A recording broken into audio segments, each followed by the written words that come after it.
Rigodon di Kurakot. Yan talaga ang paglalarawan ni Ka Eric, mga kababayan, dito sa ginawang maniobra di Bobo nitong sinasaldi ko at Stella Kimbo. Na kunwari, mga kababayan, nagkakabalasahan. Nasingipa ang isang buhaya pero ang ipinalit naman ay buhaya pa rin. Na siya naman, mga kababayan, susunod na patatabain. Kaya sabi ni Ka Eric, lokohin yung mga lolo niyong kalbo. Ay, sorry. Hindi ikaw, Ka Eric, ka. Kalbo pala si Ka Eric, no? Pero, mga kababayan, alam nyo ba na bagamat ang ipinalit ay si Stella Kimbo, ay hindi rin magtatagal ang butiking ito, ay Stellang ito? Dahil, mga kababayan, tatakbo yung mayor ng Marikina eh. At base nga dito sa post ng ating kaibigang si VOVPH, mga kababayan, ay nagmimistulang last minute shopping lang yan. Yung pagkakatalaga daw ni Stella Kimbo, mga kababayan, bilang chairman ng House of Appropriation bago siya bumaba dyan sa pwesto sa Kongreso. Last minute shopping lang pala, Madam Stella. At sino naman ang ipapalit na naman nila? Isang Rigodon di Kurakot na naman ba ang gagawin ng mga buhaya? Panoorin niyo po, mga kababayan. Rigodon di Kurakot. Kurakot. Umikot. Mula sa isang inaakusahan Rigodon di Kurakot at pinuno ng pangangatay sa mga budget ng kaban ng bayan at pundo ng mamamayan. Si Mr. Dracula, sabi ni Ka Eric, yan ang paglalarawan niya kay Zaldico. Pinalitan ng isa pang, ay tinuturo din na walang kahihiyan at makapal ang akong na mag-display ng kanilang questionably na malamang sa malamang ay ill-gotten wealth.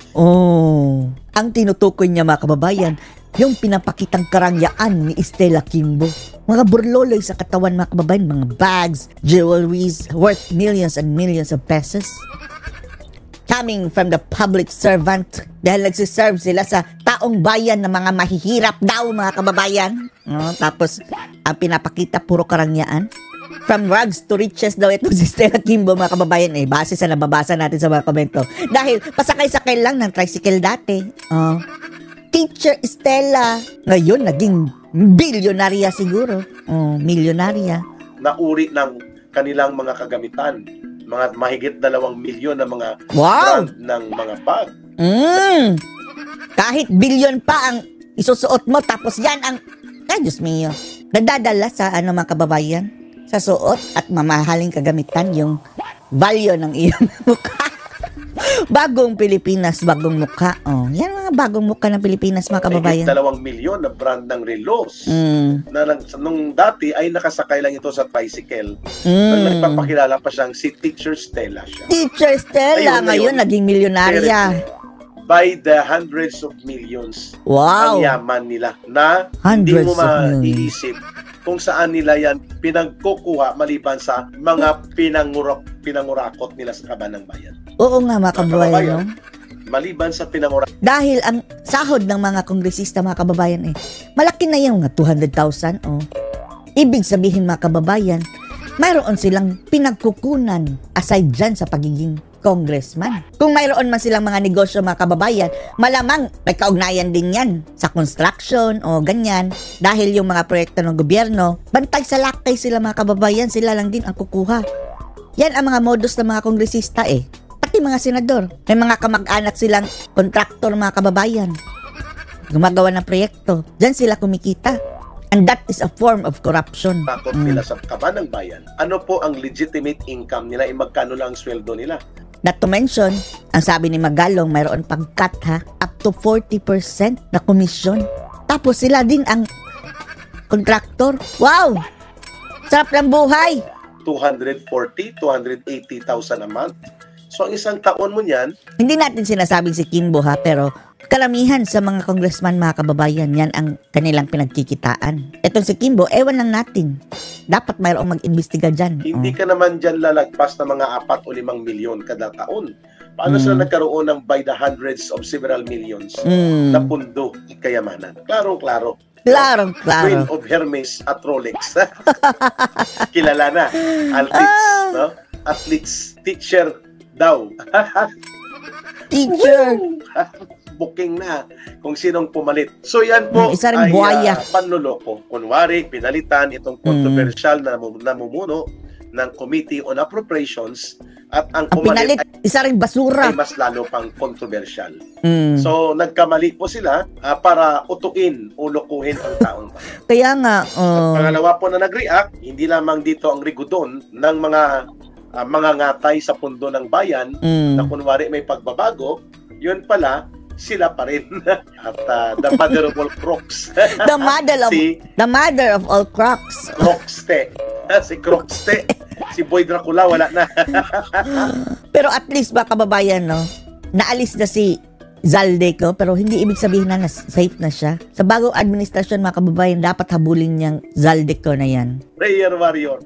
Dapat kasuhan sila ng plunder. Tama. Dapat kung papalarin si Ka Eric, ako po ay payag na manguna sa pagsusulong na gawing Tama. capital offense talaga yung plunder na ito at may kaparusahang bitay. Bitay. Kasama dapat ito sa mga binibitay na kasalanan.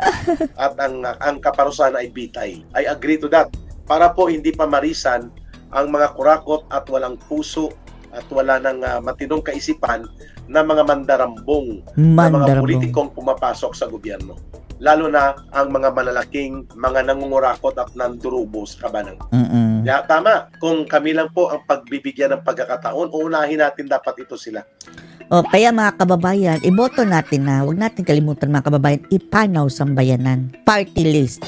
Dapat po ilagay natin sila mga kababayan. Dapat silang tatlo ha.